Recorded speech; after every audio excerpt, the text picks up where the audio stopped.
The first time I heard one of my songs on the radio is very difficult to describe because, as many of the listeners will know, when you've worked on something for years and it comes to fruition, it's an indescribable feeling, but there's a joy, and of course I was very proud. I also was very humbled because there were other songs by other artists being played who I could learn a lot from. And so it was an irreplaceable experience. I mean, it's just unbelievable. And I have a little story about airplay, if I may. Around the time my first record was released, the band was touring and playing gigs, little bars and stuff like that.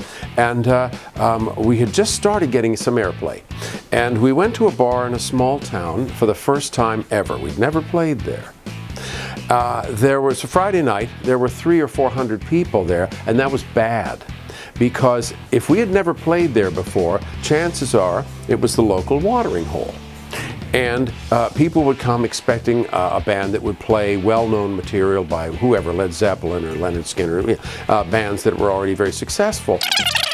And so I was scared because in the past there had been close to violence, had gotten fired, all the stuff that happens to entertainers, booed, when you're first starting out.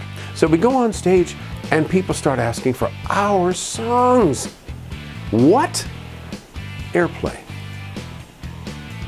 Amazingly powerful, the difference it made. And I mean, there are people, not everybody of course, but there are people who think if you're not on the radio you can't be any good, and if you're on the radio you must be good.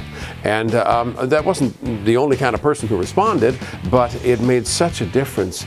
It's beyond calculation, and that was just it was one of the turning points of my life was that evening. It was just so magical. Never forgotten it.